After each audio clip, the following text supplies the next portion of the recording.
Hey there, folks. We have something really special for you today. I cannot even begin to describe how real this talk was with the neighborhood's one and only Daniel Denmark. He is a U.S. ex-military personnel who stayed where he was treated the best, which was Germany for him. He lived there for an impressive 28 years. Once he disassociated from the military, he dove headfirst into his passion, freestyle rapping, which he's extremely good at. You can catch this guy getting compliments from everybody on Tuesday night open mic events where he showcases his skills at our local jazz co-op and always brings the house down. This time, I won't spoil any more details because this is a conversation you need to experience firsthand. So, without any further ado, ladies and gentlemen, I present to you MC Daniel Denmark.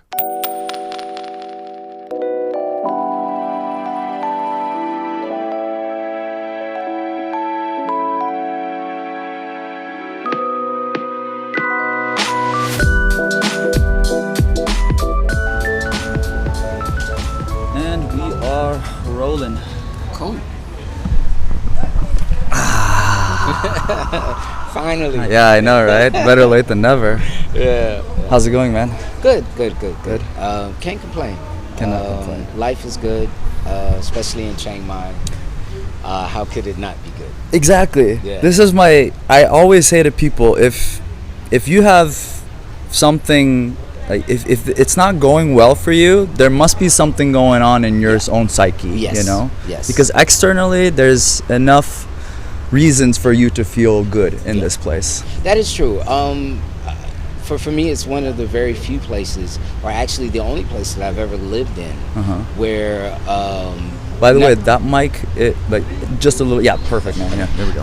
Not only is this place allows you to reflect more, but it gives you the responsibility of your own life in your hands. When you look at any other government construct or whatever, mostly there is a government or even a social net that says, you can do everything except this. And once you start doing this, we will intervene.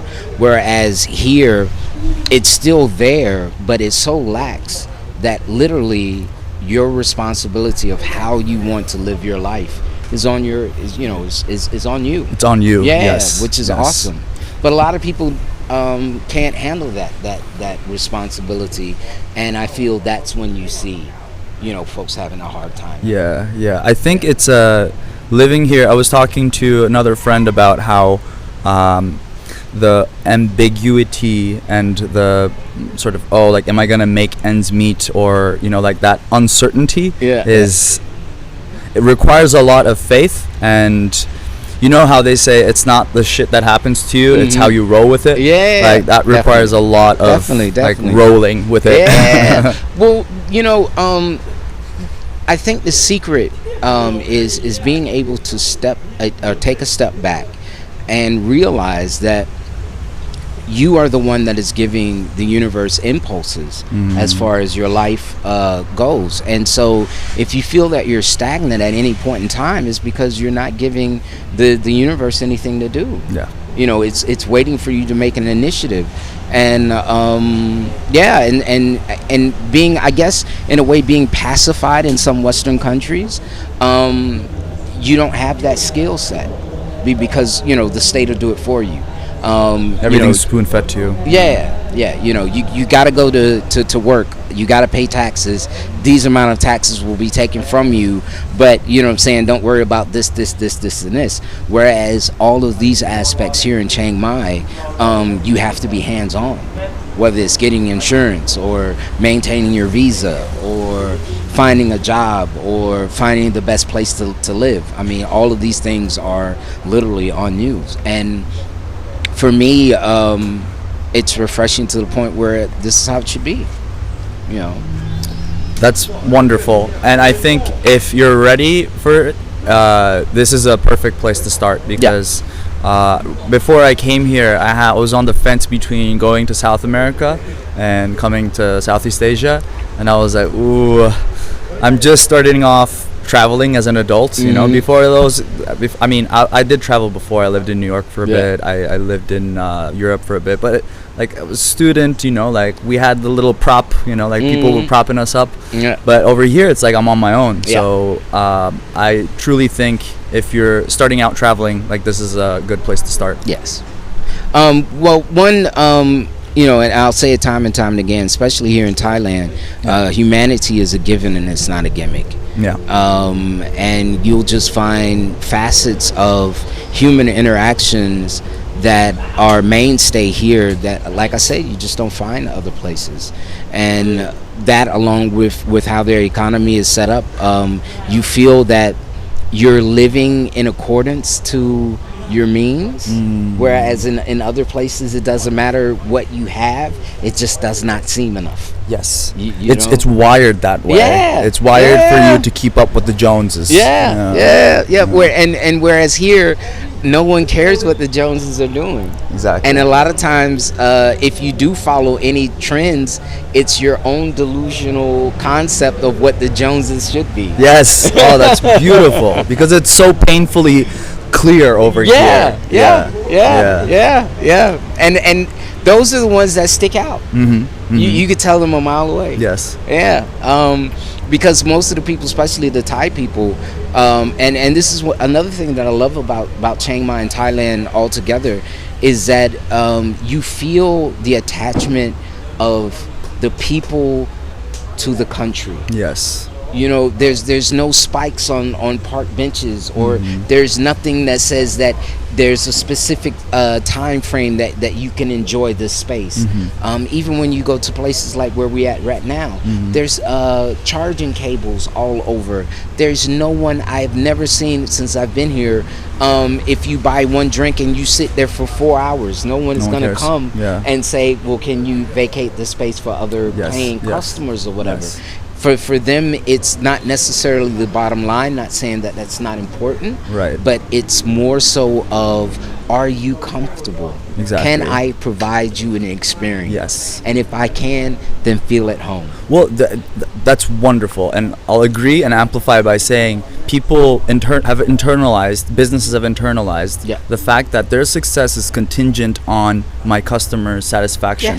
And that doesn't necessarily mean, like the top-notch coffee or the top comfortable like seats or anything. It means just letting them be. Yes. And ambience. Yes. And what I love about Thailand is that on the outside, you're thinking that you're on the side of some busy street, and you literally walk 5 meters into the space, and it completely metamorphoses itself into something, you know, completely that is different, far and detached from what you just experienced 5 meters ago. Exactly. And they get me every time. They get me every time. Have you been to Bali? No, I have not. I from the videos I've seen, it has a very similar vibe where like you're in the jungle and you turn the camera this way and there's like a freaking street right there, just like super busy. Wow. You know? And I love that. I love when folks are able to make that contrast without disturbing the overall theme of where we are. Because you know, we are the visitors within nature, and not the other way around. Exactly. And they've gotten it. I mean, there's a lot of places here where they have seamlessly found a balance between commerce, you know, modernization, but yet reverence to nature. Yes. And I love it. It's just like the commerce is growing out of the nature, in a sense. Yes. Right? Yes. Yeah. One is facilitating the other instead of one is being used or exploited to raise the other up. You know, and you find that a lot. Folks don't care. We'll go to a rainforest. We need paper. All right. Well, this amount of trees have to go, and that's it. Well, what about replanting? Well, we'll think about that after we've reached our quota. You know what I mean? It's crazy. Let's backtrack now a little bit. Sorry. So from no, this is perfect. Did it take a long time for you to find Chiang Mai, Thailand? No, not actually. Well, I had a lot of time. You know, before COVID, I was living in Germany. I was traveling all over Europe performing as a freestyle rapper, and then COVID hit. Beautiful. So I had 2 years just to sit and contemplate existence. And Where were you then? I was in a place called Landstuhl, which is about 15 minutes outside of the city center of Kaiserslautern, which is in the southwest corner of Germany.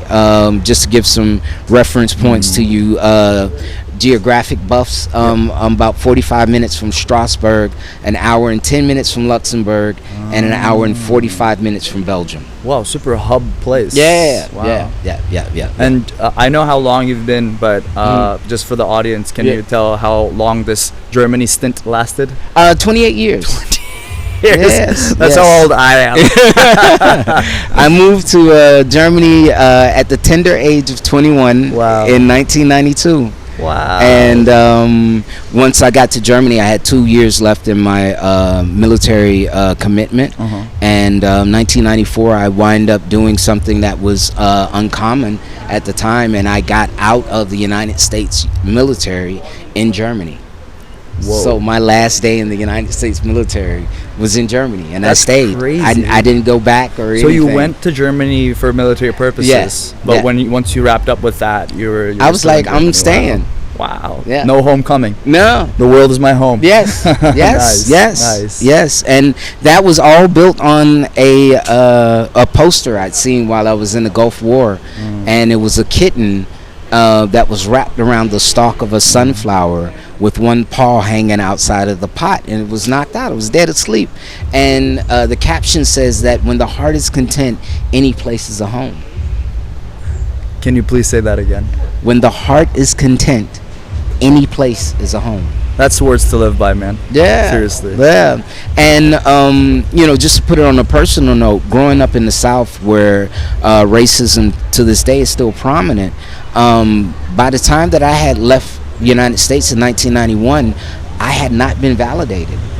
I had not been in a situation where I was seen as the budding intellect that I was striving to be. I was just a black American. With whatever stipulations, stigmas, stereotypes that one address with that, I was that, and nothing more, nothing less. And as far as the perception from the United States, and it wasn't until I moved to Germany that I got my validation, that I was finally seen as a person. Of all places. Yes, Yeah. yes. Based on their historical record, you would think that would be a social improbability. Right. But in the 90s, not only did Germany welcome me with open arms, but it provided me a platform that I could pursue every and all dreams that I thought could be manifested. And they allowed me to do it with little resistance, if any at all. Okay, I want to keep on this subject. I want to ask an outlandish question. Do Please. you hate white people? No, of course not. I'm literally colorblind in every sense of the word. My mother was born, my adopted mother was born 1923, in a time that was far more severe than anything that I could ever imagine of going through. And her words of wisdom to me at a very young age, she was like, baby, there's only two kinds of people in this world. There's folks with hearts and there's assholes. She says the rapper is inconsequential. And that's true. That is... You know what I mean? You're dropping these bombs. I'm barely trying to hold on here, Dan. But I was listening. The reason why I asked this question, just this morning, I was listening to... Do you know Patrice O'Neill? Yes.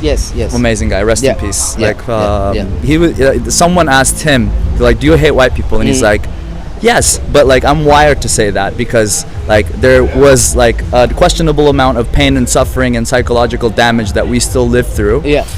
But he made this amazing analogy where he's like, okay, like how do you know Hitler? He's like, people are, okay, he's the like devil Hitler, or like Hitler devil, you know? So much that the freaking mustache, like you can't wear the mustache anymore because it's like symbolical of that thing. And he was like, okay, for you to have white skin, for me, is kind of like the mustache. Like you're not my oppressor, obviously, but like you're wearing that mustache. So, I get that. So here's the thing, and this might blow some folks' noodles, but the methodology behind Hitler I actually admired. I don't admire what he did. Okay. But the ideology behind it of being able to unify folks across a broad realm of spectrum and then to get them to move in one block. In unison. Yes. You have to admire that. Yes. I mean, it doesn't matter, and this comes with no defense. I mean, how could I? I'm African descendant. So, saying there's no way, shape, form, or fashion that I could defend this person's action in any shape, form, or fashion. But if we could, or if someone was able to do, or even let's say our unseen masters or whatever, or however you want to place those in charge, whatever, accolades or identifiers you want to give them, if they were to do the same thing that Hitler did in a sense of actually unifying and bettering the human predicament, imagine what we could do. Yeah. You know what I mean? Yeah. And he did this with a small margin of the world's populace. Yes. Imagine what we could do, if the entire world was to say, you know what, let's forget all our squabbles, our petty, this, that, and the other, and let's strive to be the best race that we can be. I'm on board, man. Where do I sign? Yeah, you know what I mean? And so anyone who has that much sway over anyone, can be admired in some way, shape, or form. On a completely different other example, Genghis Khan, at the time of his tyranny, wiped out almost 10% of the human population, which reduced the carbon footprint. He was literally the best natural activist that we've had in the last 1,000 years. You know what I mean? That's an opposite way to look at it. Yeah, but the ends does not justify the means. Of course. That's what I'm saying. You know what I mean? There are always outliers to what we do. But if we can take the actual aspects that are positive from those outliers and then apply them, we can move forward. Because this is the misconception, and I'll get back to the racist thing in a moment. But this is the misconception. Yes, we are a sentient race, but unfortunately, we have not reached the level of being an intelligent race. Yeah, absolutely not. And there's a difference there. You know what I mean? Totally. Sentience, yes, we are self-aware, but does that make us intelligent? No, it does not. Especially in this day and age where, to go back to the oppressor part of it, we're living in a day and age where me as an American, if I was, or let's say if you and I was to get caught in the same traffic altercation, whether it was criminal intent or anything, your handling and treatment would be different than mine. Of course.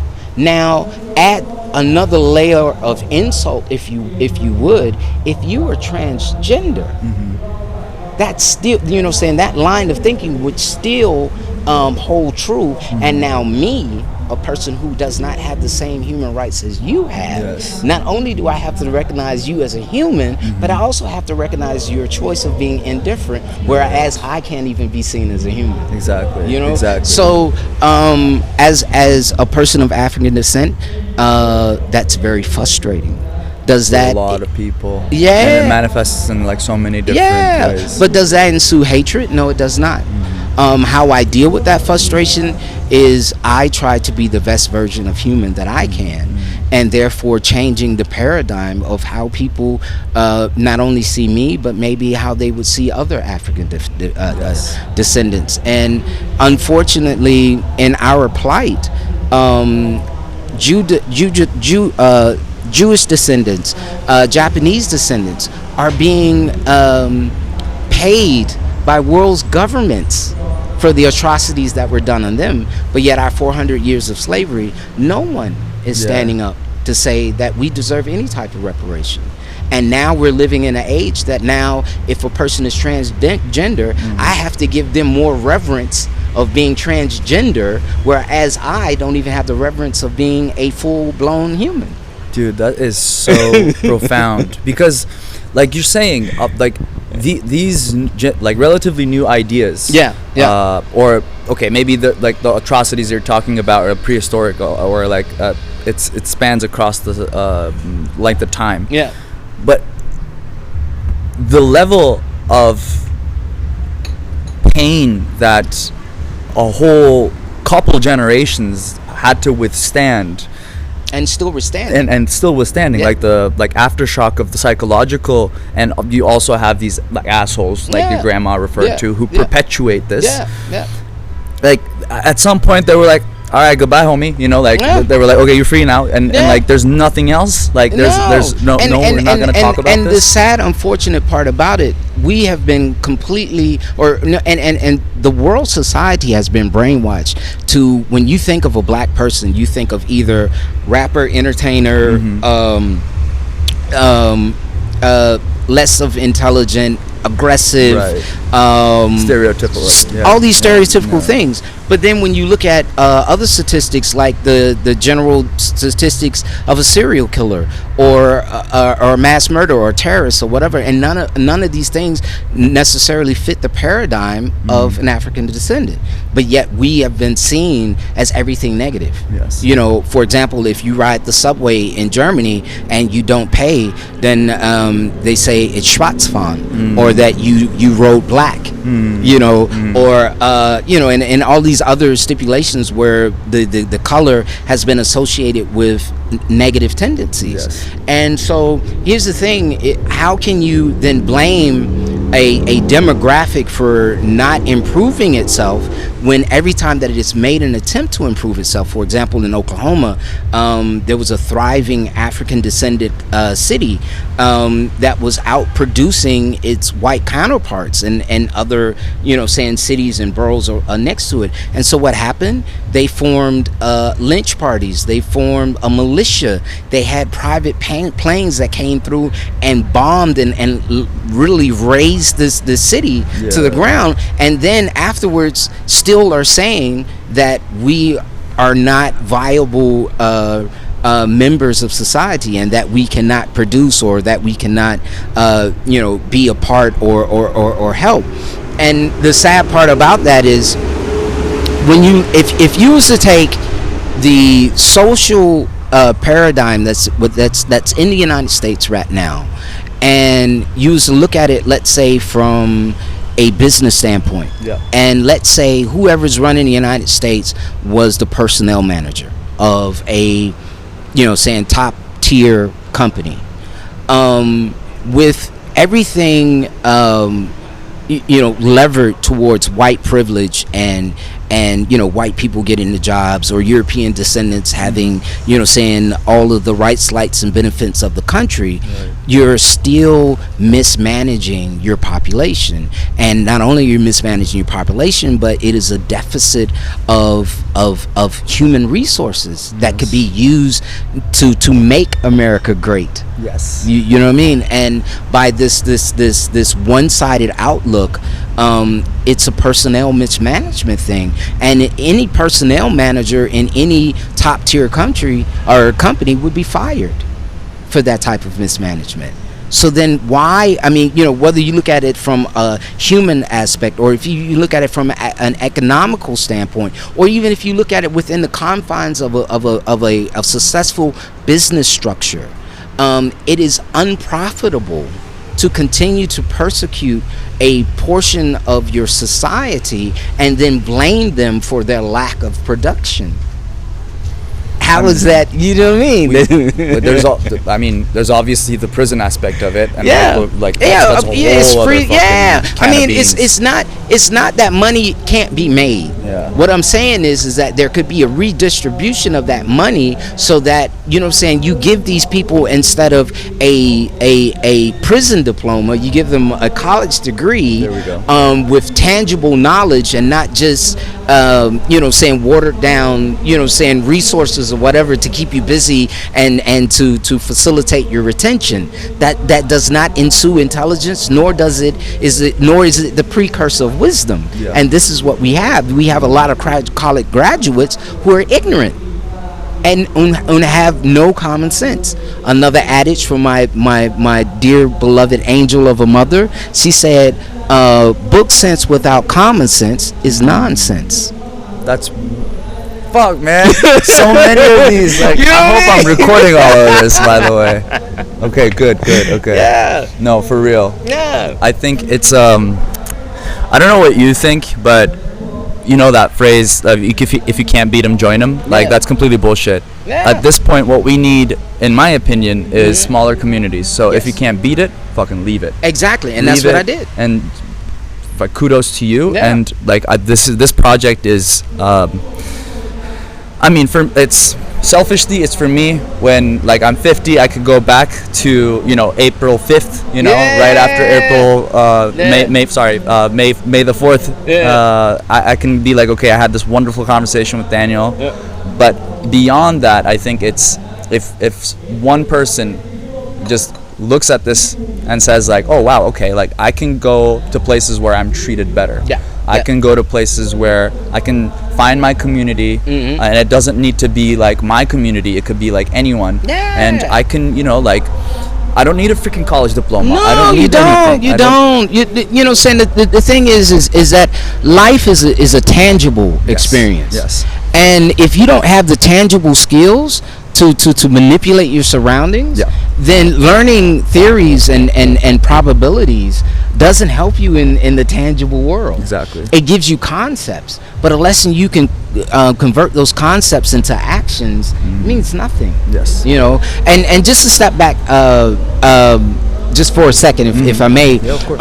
just to address the folks that may listen to this and be like, well, you know, good points or whatever, but it doesn't affect me because, you know, I'm European descendant and I have white privilege and I'm American. Well, let me bust your bubble for a second. The lack of empathy in people who perpetuate this line of thinking, what they're doing is that in a way they're lying to themselves because they're living out of fear. When you know a system is made for you, and when you know that all you have to do is just to be a part and that system will take care of you, to rebel or to rebuke or to get out of that system is terrifying. Yes. Because now you have no idea. Because from generation,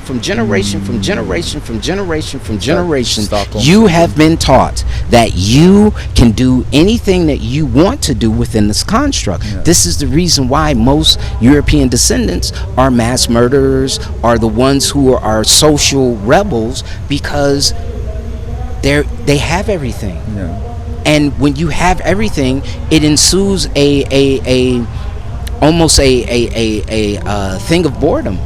So you're looking for other things to press the boundaries. Exactly. Because there are no boundaries for you. Right. Everything is enveloped and purposely given to give you the illusion that you're protected. But every time that there's a switch in government, every time there's a switch in presidency, if you have noticed, and we're talking about from the time of JFK all the way up now, every president there has been a chipping away of personal freedoms.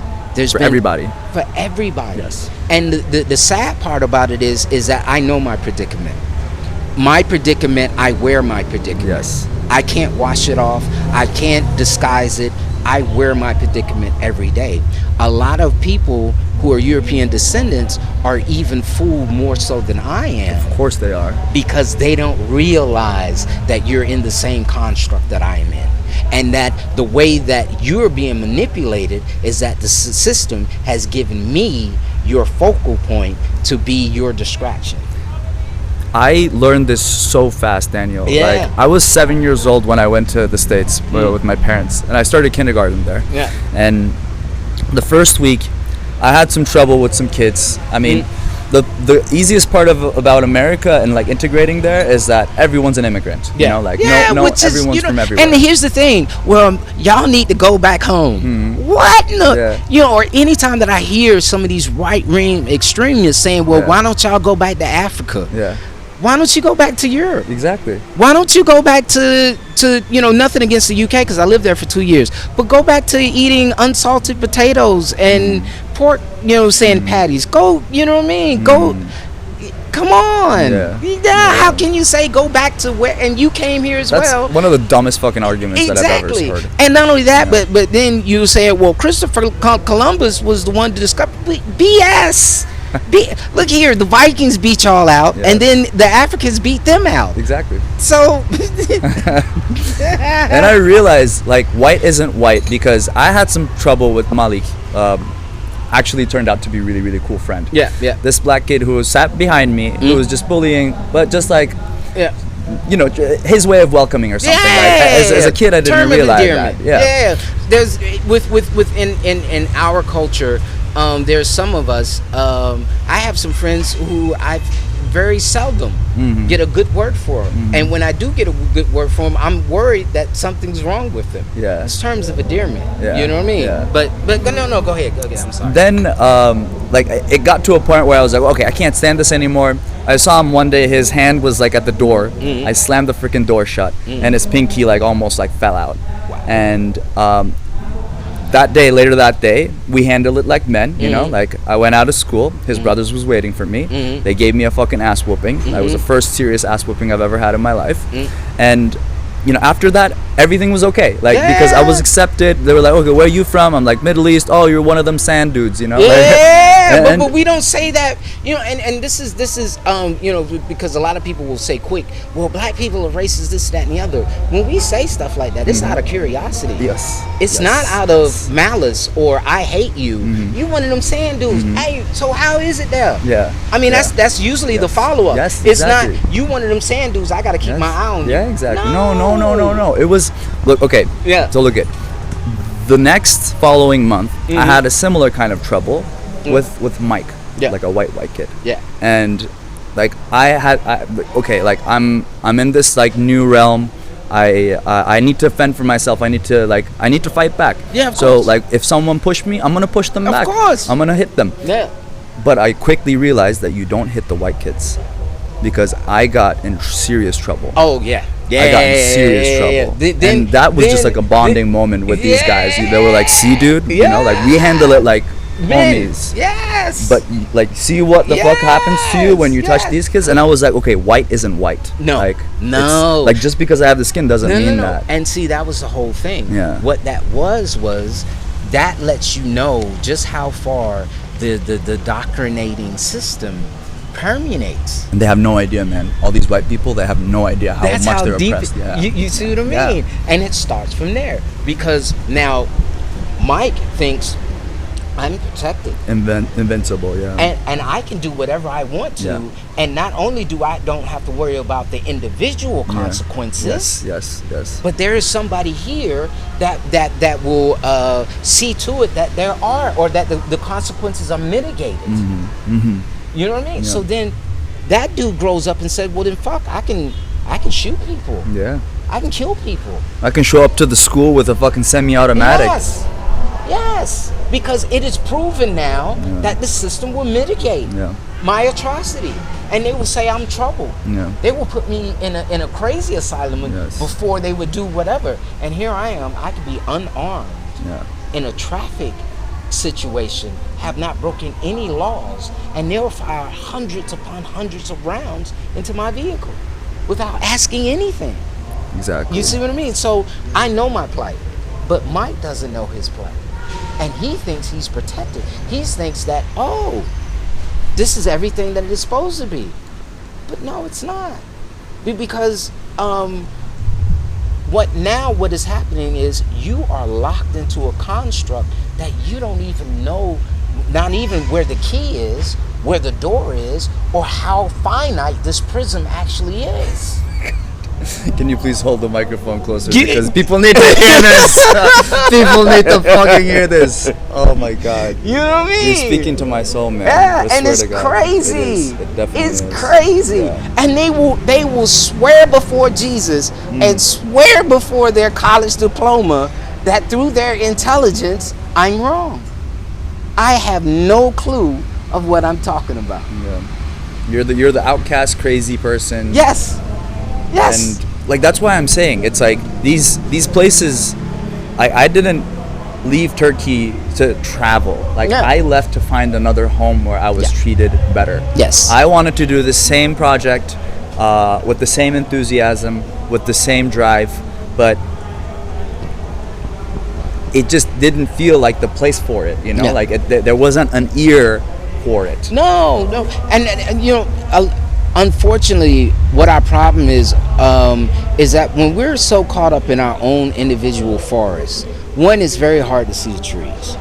Two, if you want to get other trees to realize that they're in a forest, they're too busy, you know, in their own little circle. Yeah. So it's really hard to find people, you know, that fit in your tribe if they're not doing the work.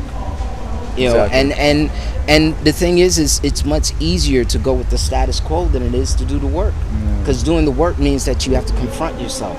Yes. You have to confront your fears. You have to then evaluate things that were told to you by your grandmother, or your father, or your mother, or by your peers. Or then you have to go through and reevaluate social constructs and how they apply to you. That's work. That's effort. And there's always the risk of, you know, you get fired. Yes. Like you don't have a place in society anymore. Yes. Yeah, But, it takes balls. yeah, but for me, I've never had a place in society. Yeah. So it was easy. Yeah, you don't got nothing to lose. I have nothing to lose. And the thing that I've gained is validation, global validation. Yeah. And the sad part about that is that I've been validated in every part of this planet except where I come from.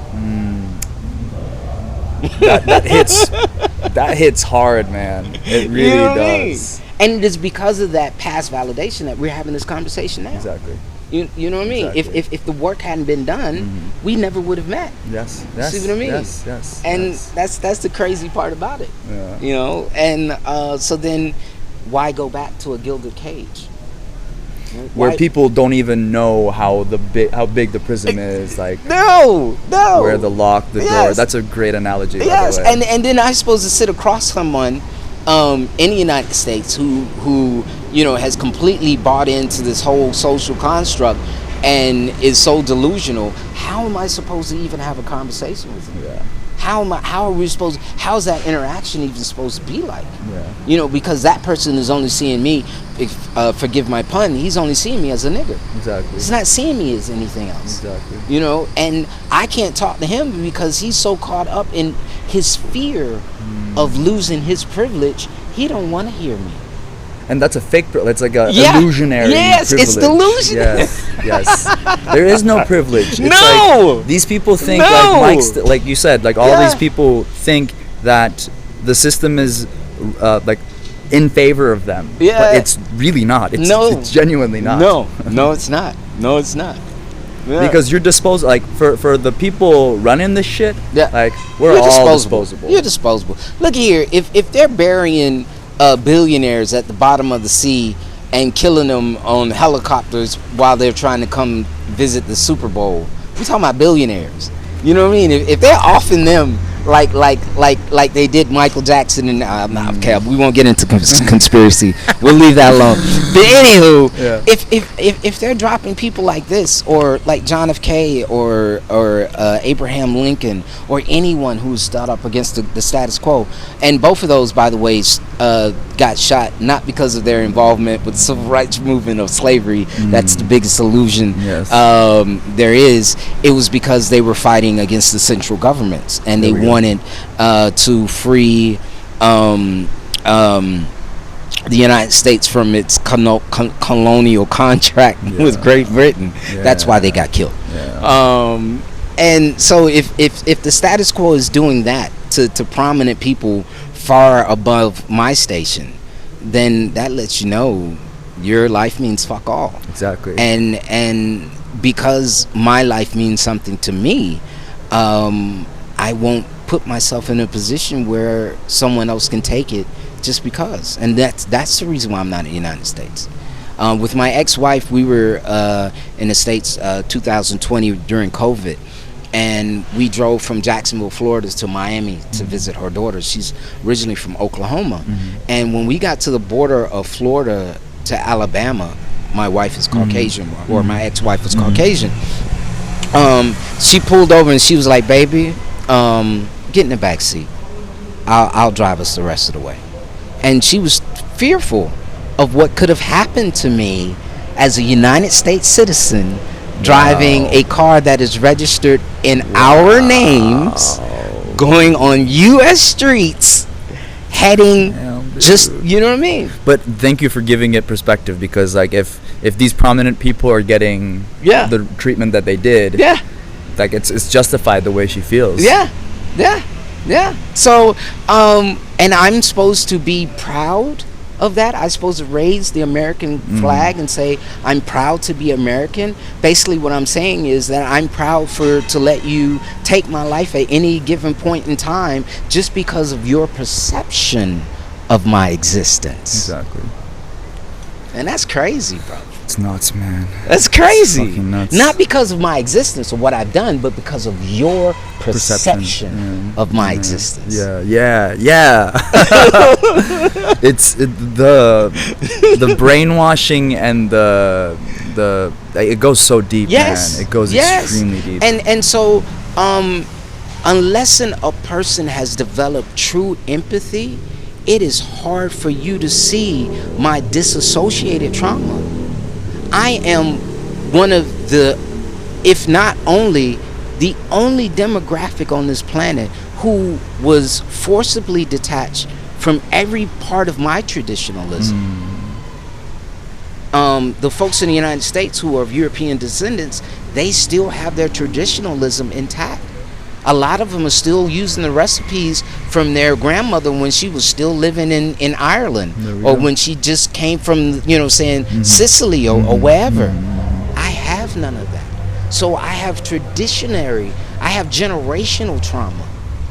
And then you incorporated that with a systematic destruction of my identity, of everything that I stood for, of all the oral knowledges that, and everything that enriches a person and gives them a sense of where they came from. All of these things were stripped from me. And then when the so-called freedom was then bestowed upon me, after you have literally trolled and dredged up everything that was my identity mentally, you've taken that. Just hollowed it out. And you left me there and say, now be something. You're saying now be something, but at the same time, subliminally and through social constructs, you're still telling me I'm nothing.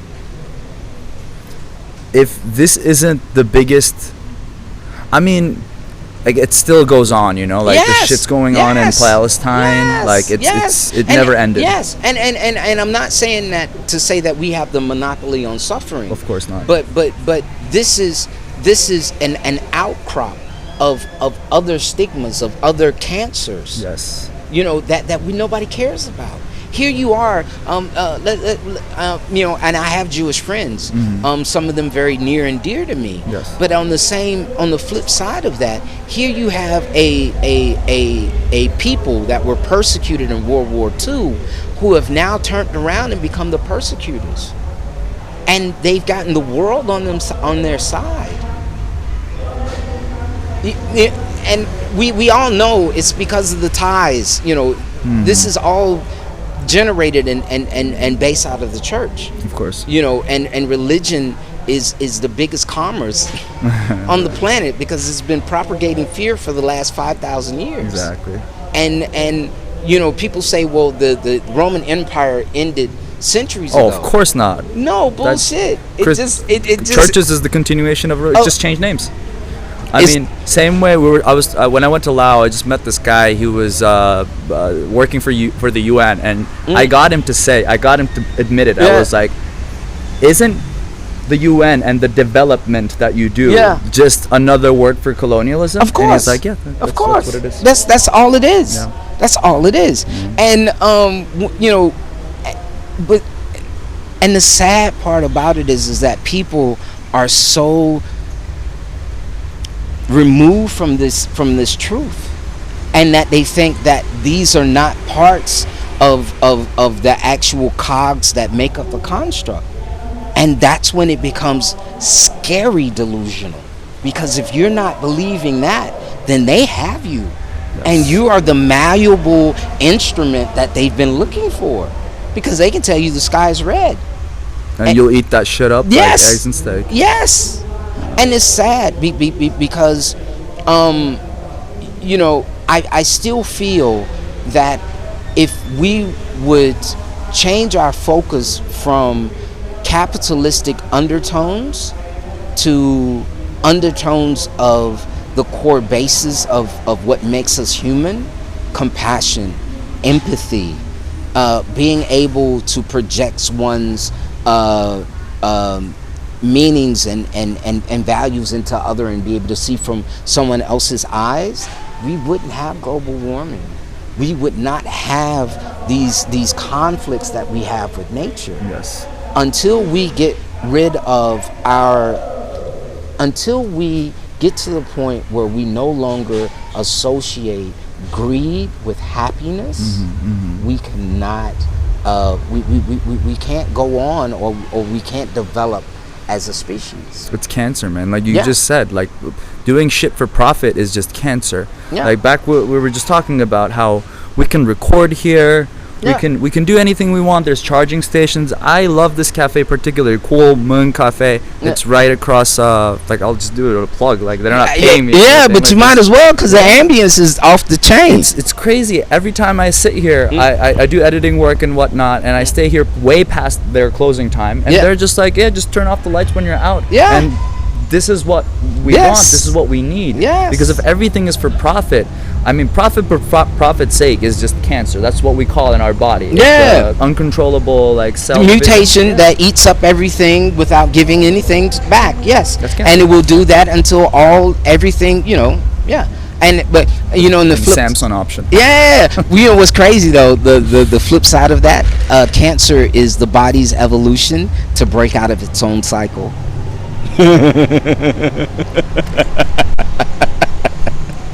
Y'all better listen up. Y'all better listen up. Anywho, that's another conversation for a different day. But we're detached from our planet because we're running a concept that is not natural. And anytime a concept is not natural or does not fit within the universal laws, it can't function. Yeah.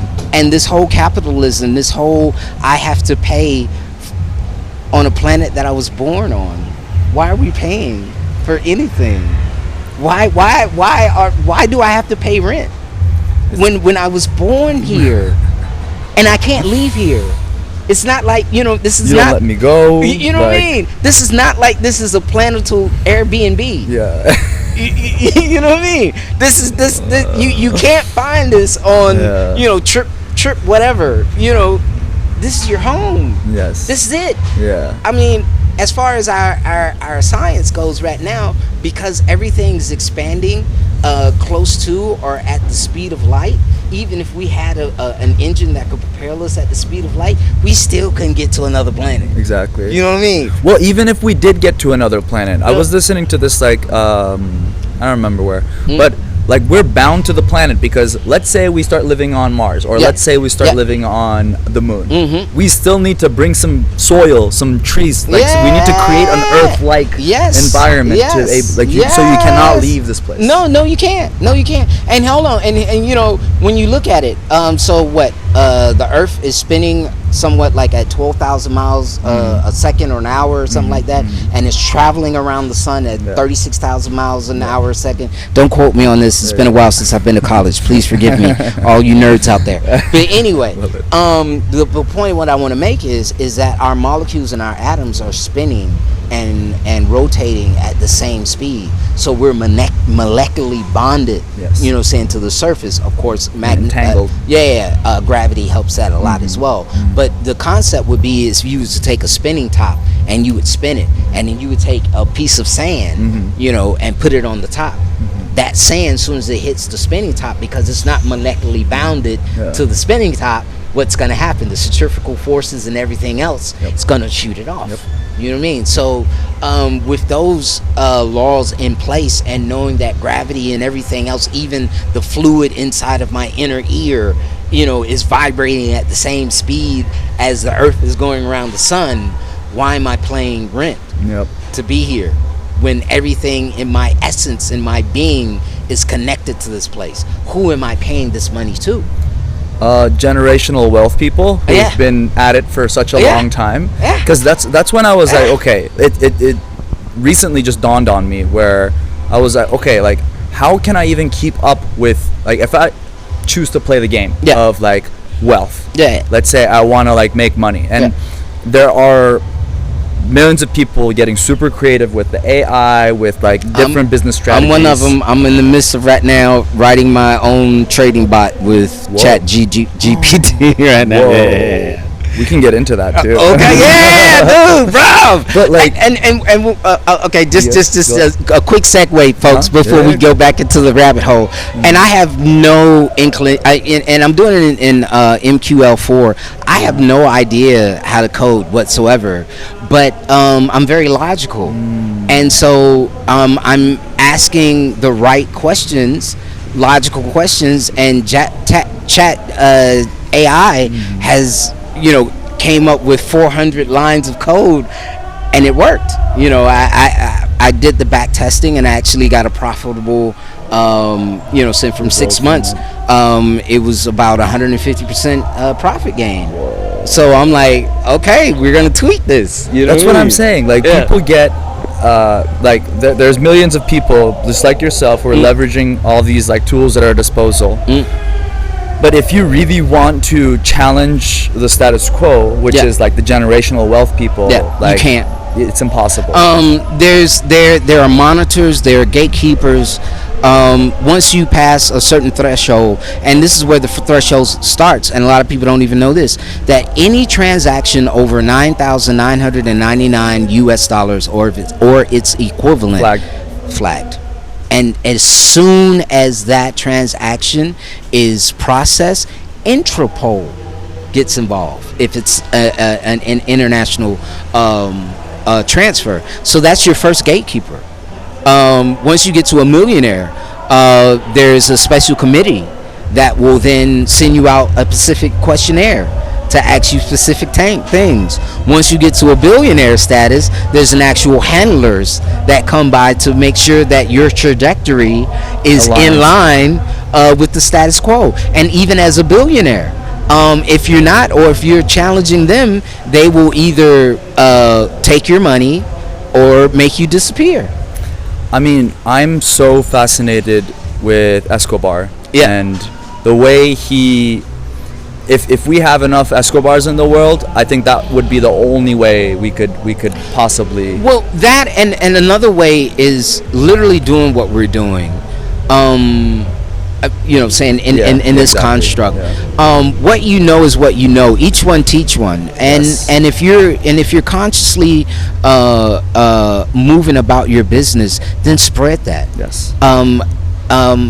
Fortunately, we're still at a point where that aspect of our interaction is not being controlled. Not saying that it won't soon be, because if there's any truth about nanotechnologies being implemented in the COVID vaccine, then we might be on the verge of that. If there's any truth into that. But for right now, conversations, and they realize that, and so that's why they have us locked away in our little 5x7 screen most of the time. But we have to break away from that, and we have to find the courage again to say, hello, my name is Daniel, where are you from? There you go. You know, and being in Chiang Mai, that's probably the most common greeting you'll get anywhere. But it's a greeting of curiosity. Exactly. And it starts the journey into forming microcosmoses, and there are so many here. Yes. Yes. That's what drew me in here. I didn't know before I got here, but like I'm realizing how much of it and like my idea about how to create my own world is maturing. Yeah. And like you said, like each teach, you know, like this way of thinking will eventually liberate you and your small little group around you. And once that small little group is liberated, they can move on to the next little group and then find out, oh, we're like-minded. You know what I mean? And the thing is that to separate human interaction is to perpetuate our indifferences. True. But once we break through that stigma and we start pursuing human interactions, we'll find out the commonalities outweigh the indifferences, and that is where our strength is. Yes. Yeah. For me, amen, man. It's like this conversation has been a fresh breath of air for me, and I truly do hope there are people who will, you know, listen, not just listen to it, but hear what's being like told here. It's not just two crazy people having a conversation. It's beyond that. Yeah. And just that thing that you're talking about. Whenever I guess like going to like I was living in a suburb village in Turkey before I got to New York, and that's such a stark contrast between like those two places, especially when you're a very young age. That thing you're talking about, how our differences are so there's insignificant when we look at how much we have in common. Yes. And we're like, oh shit, like I was doing the same stuff in my village that you guys are doing over here with all these fancy fucking toys, you know? It's the same shit. It was painfully clear to me, all of this, all my life. And I was just outcast everywhere I went because I just don't subscribe to the general way of thinking, you know?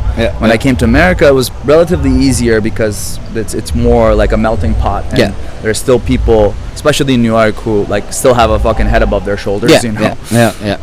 Can't say the same about California. No, like can't say that either, but you know, one day, hopefully.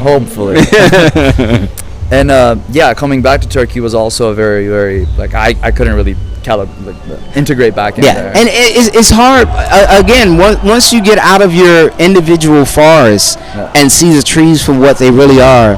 It's hard to go back. Yes, it really is, because it's an eye-opener. It's a humbling experience, but it also allows you to see what's really going on, and that can be very unsettling, especially when you can see how illogical it is, and then try to explain that to someone and they'd be completely oblivious to what you're trying to convey. That has always been weird to me. I you know, that is a phenomenon that baffles me to this day. But it's the life that we're living in, unfortunately. I just refuse to be a prisoner of its confinements. My sincere prayer for anyone who's listening or not, just everyone in the world, is to just try and confront these things that are just right under your nose. It's the shit that keeps you up at night. It's the addictions. If you can see past those addictions and everything that's troubling your mind, like, you will see that we're all the same. And like, it's super systematic. Anyway, switching some gears. I've been so fascinated with cipher circles. Ever since I started listening. My dad got me my first Walkman when I was in the States, and my entry to music was hip hop, actually. Okay, that's what's up. Ever since I listened to like the aftermath, because early 2000s, so there was still a little bit of that gangster rap going on, and ever since I started listening to that, now, and like in hindsight, I can see that it was these cipher circles in New York, and people just like rhyming on the street. It was as if like they're channeling. It's not like they're rhyming. It's like they're channeling something, you know. And like everyone's like swaying in the same way. I would just like sit there and just fucking watch those people. So I'm curious about your MC journey. Oh boy. So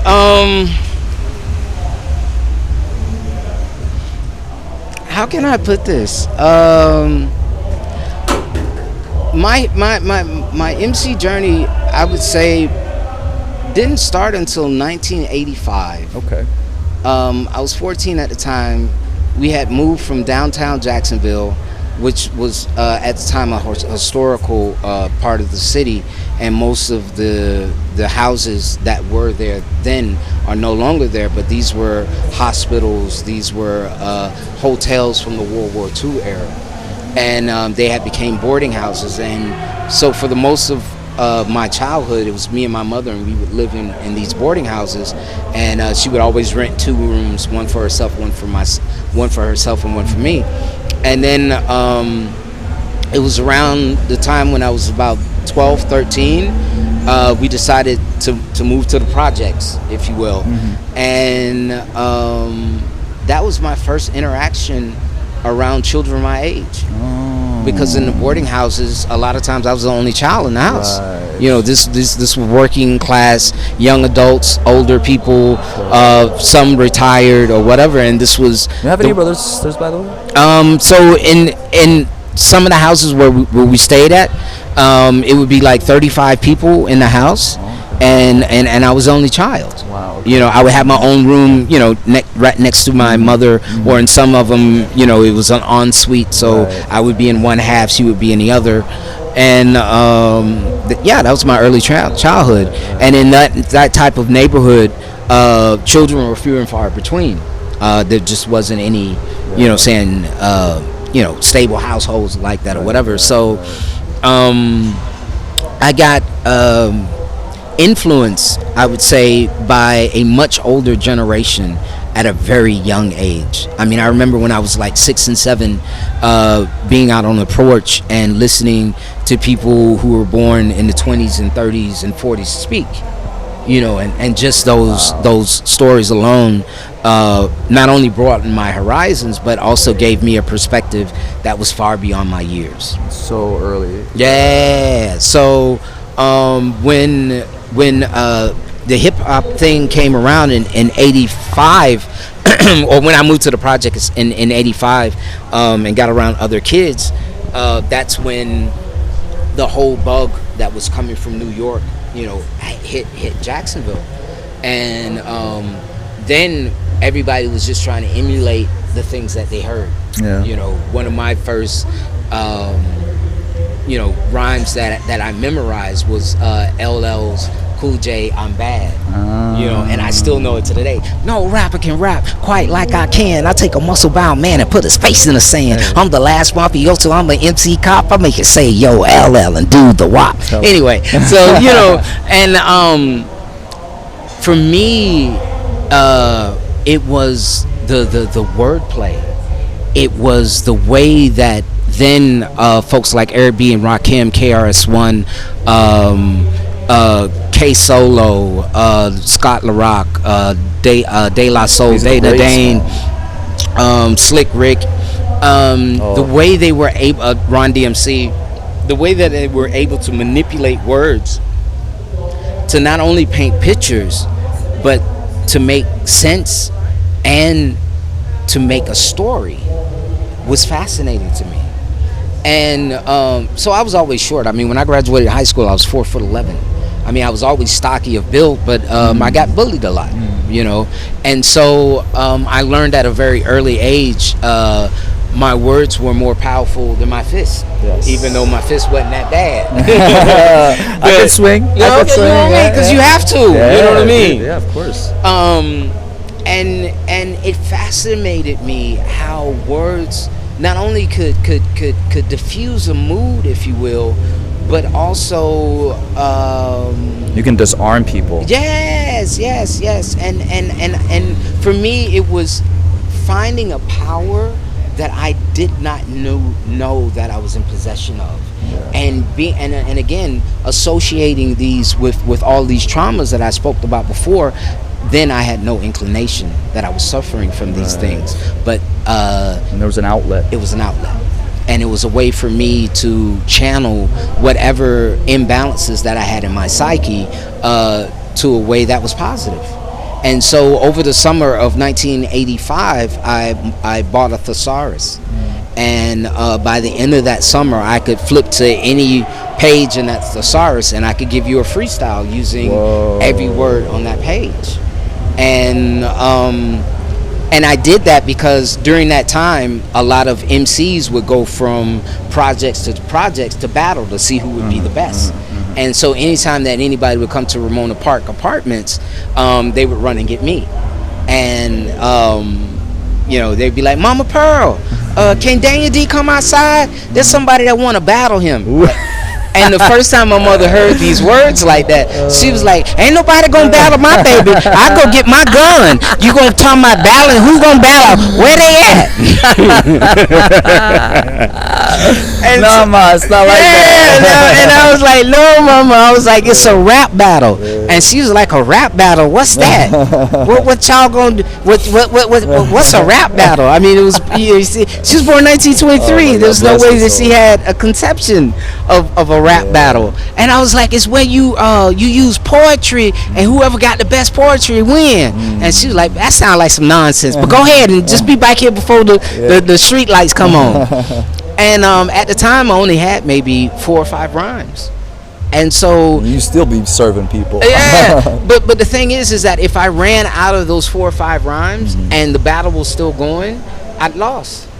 Because I didn't have anything else. So I did the whole thesaurus thing so that I would always have rhymes on deck.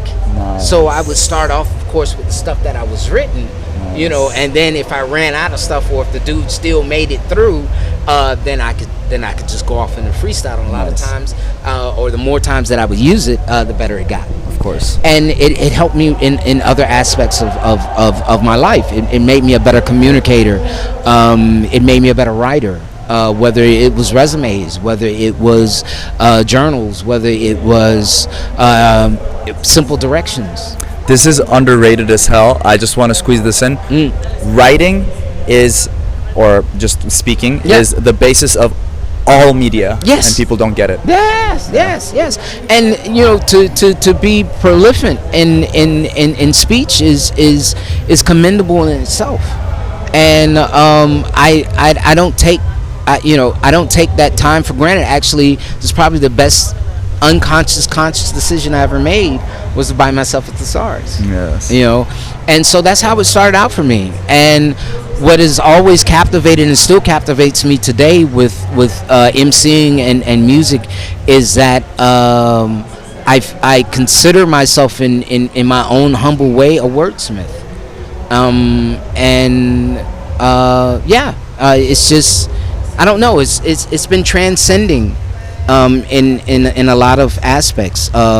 A quick story, if you will. I was with this student man out of Wurzburg, and we went to Poland to perform for this international jazz festival. I'll speed up my speech because it's kind of a long story, but I want to get it in. Cool. This is how the journey, or this is the mood of the journey, how it was set in stone. So we're driving, it's all dudes. We're driving from Wurzburg to Krakow, Poland, and as men do, we all have to use the bathroom at the same time. Of course. Something that never happens, by the way. We're all of us now are end of our 40s into our 50s, and we still talk about this night to this day. It was like sinking up. Yeah, for real. I mean, females do that with their periods and stuff like that, but dudes, we don't do that. If it's 4 or 5 dudes in a car, it's going to be sporadic. Exactly. And it's going to be over hours because one is not going to be like, well, I don't want to stop us now because I'm a dude and I got to hold it until we get there anyway. So anyway, all of us had to stop and piss at the same time. So we get out, we walk into this like forest, and it's misty and shit like that. We look up and there's a lunar eclipse while we're taking a piss. So all of us are like, what the fuck is going on? Y'all should have collected some samples. You know what I mean? And it was a happenstance that was fascinating, awestrucking, and just weird at the same time. Whoa. So we all got back into the van. All right. Flabbergasted, saying from that experience. I mean, because who would not be? Exactly. You know what I mean? I mean, what's the coincidence, or give me the mathematical formulas for probability on that instance? It's probably less than hitting the lottery. Exactly. So we continue on. We get to Krakow. We spend a night at the drummer's father's house. He was the promoter that got us the gig in the first place. Gotcha. So the next day we go into the venue to set up. So I'm carrying the keyboard in, and this Polish guy stands in front of me, and he starts pointing at me, and he's saying all of these things in Polish, and I'm like, well, I don't understand Polish, so you could basically insulting my grandmother. I don't care. Yeah. You know what I mean? And then, but he was standing in front of me, and he wouldn't let me by. And then eventually he pointed over to the corner of the bar. And as I looked over to the bar, there was a guy maybe 5'7", 5'8", bald head, had the swastika tattooed on the side of his skull.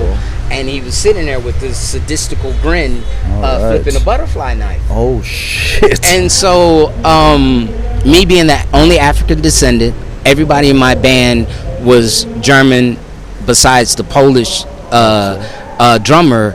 I had no backup. And in that moment, I seriously thought that this would be the last day of Daniel Denmark. How else was I supposed to perceive that situation? I'm living in Germany, but I'm in Poland. Yeah. I'm some 700 kilometers away from anybody that I could, directly call, confront, or, that would be there and have my back. Yes. Not saying this, anything bad about the folks in the band, but they were German students, and they were passive. Exactly. And you know what I mean? Yeah. So there wasn't no help there. And not only that, but they couldn't even understand the dynamic or the situation that I was in. In that moment. Yes. I mean, they seen it, but they was oblivious. Yeah, to the seriousness of this. You know what I mean? Of course, yes. And so I did what any person in my position would do. I bluffed. I dropped the keyboard, and I said, I don't give a fuck how many motherfuckers up in here. The first motherfucker that steps up into me, I'm gonna knock his ass out. If you want to be the first, step up, motherfucker. And it had gotten so, excuse me for all those cuss words. I hope anybody who is underage or have not heard language like that before, please forgive me. Anyway, so it got so heated that the owner basically said, because the bouncer of the club was like their little Fuhrer. Yes. So basically, he told their Fuhrer, he's basically what like, the fuck did you get yourself into, man? Hold on. It has a good ending, folks. So he had talked to the Fuhrer and basically said, y'all can have the nigga after the end of the show, but we've paid for them to come perform here. Chill your boots. You use the N-word even? No. Okay. But this is my perception. Got you. Because the dynamic of the situation changed so radically. Yes. You know what I mean? It went from being a hostile environment to I'm going to get fucked up at the end of this evening environment. Yes. Everything got, saying calm. There was these smirks, these ironic smirks on faces. You know what I'm saying? As if, yes, it's okay. You got your reprieve now, but we got you at the end of the evening. So I'm nervous. I'm not only nervous. Peace in that situation. I'm not only nervous, but I'm fearful for my very existence. Yes. So, to say that I did not perform with my all would have been a mild understatement. I sung as if it was the last performance that I was gonna give. Damn. And but this is the beauty of life, people, and this is also the beauty of existence, and this is how the universe facilitates your actions. So after the first set, this big skinhead dude walks up to me, and in broken German, he says, I'm a skinhead, I'm Polish, I'm stupid, y'all music was awesome. Bamboozled. My jaw dropped to my kneecaps. I was still wary of the situation, but I can tell you I had never been so relieved in my entire life to hear those words. Because I thought I was going to experience something that I've never experienced, and that is someone trying to take my life. I had put myself into anticipating that reality. And then to hear those words, man. You're putting me in this roller coaster. It's like 40 degrees right now, but my blood damn froze, Daniel. God damn, man. So, me being the person that I am, I walks over to the table. And we start sitting and talking, and actually they ordered a bottle of vodka. Okay. So the bottle of vodka gets there, and the first thing I do, I was like, let me see the butterfly knife. So I take the butterfly knife, right hand, left hand, and I'm right-handed, left hand. All right. Twisting it, flipping it, sticking it. Right hand again. I took it, I threw it up in the air. When I caught it, the blade was folded and the handles were together. I took it again, flipped it, caught it. The handle was folded, but the blade was out, and I turned it around and I handed it to him. What he didn't know was that before even moving to Germany, I used to work at what we call a flea market. And I worked for Jimmy the Peanut Man. You ain't fresh off the banana, bro. No. And not only did Jimmy sell peanuts, but he sold Chinese stars. He sold butterfly knives. He sold switchblade combs. All of these novelties that all the kids loved in the 90s. Yes. So when I wasn't selling peanuts or selling, saying Chinese stars, guess what Daniel was doing? I was playing flicking knives with the butterfly knife, and I had got so proficient. You think that I was a hired killer? You think?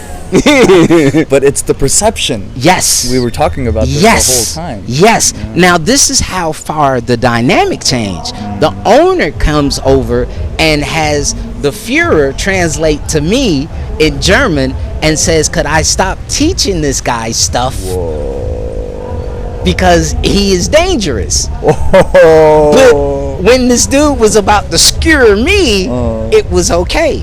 Yeah. Peep the irony. Exactly. Peep the irony. Dude, that is crazy. Peep the fucking irony. Fucking nuts, man. You see what I mean?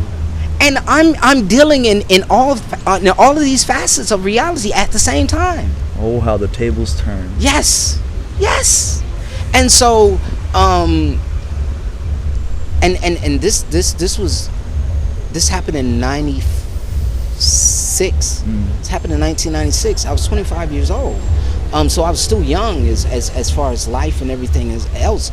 But that was the defining moment of the power of music.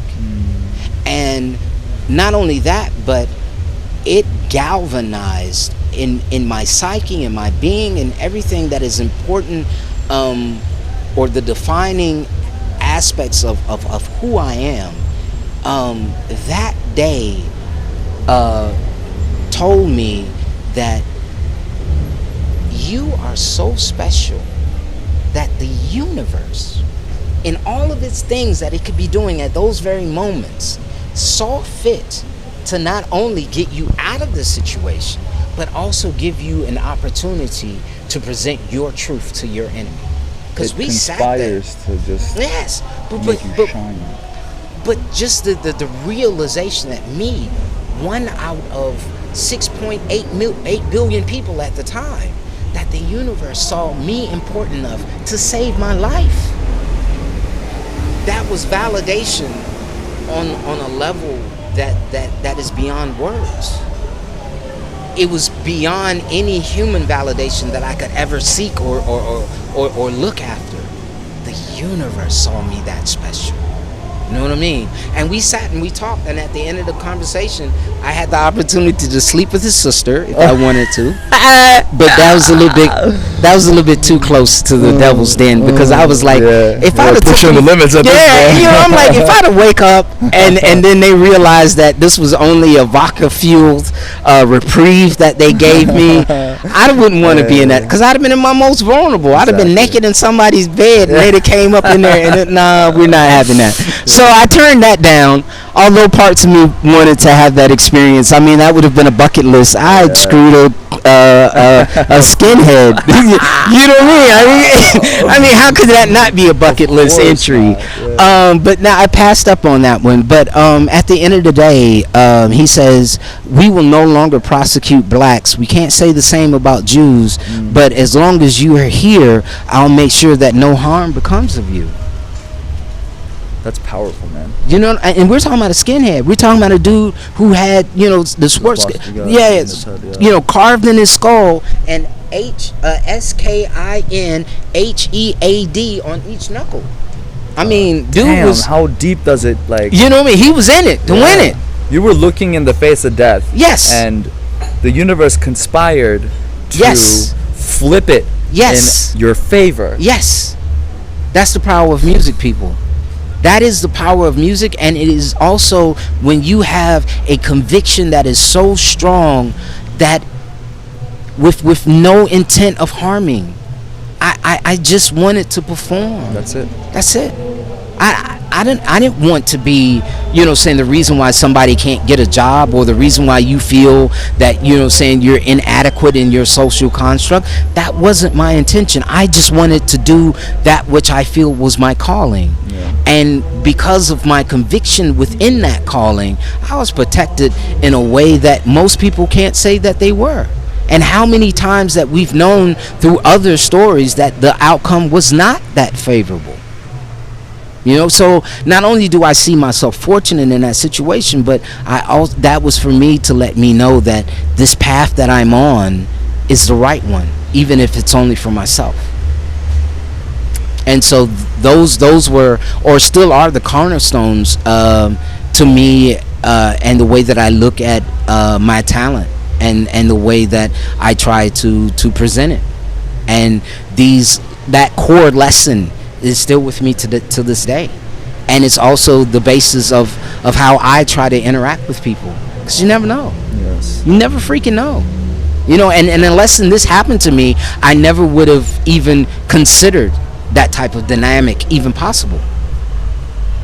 Because where I'm from, I would have been strapped to the back of somebody's pickup, and I would have been drugged until I'd have fell apart.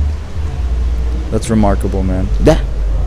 Let's put a comma here. I definitely want to have another I don't care what people think. I need to have another conversation with you, but my battery is it's okay, because we look, we done talked each other. We got another ear growing off of each other's head because we've talked so much. But it's good though. Cameras on. Oh, my SD card's full. All good. All right, folks. See you on the next one.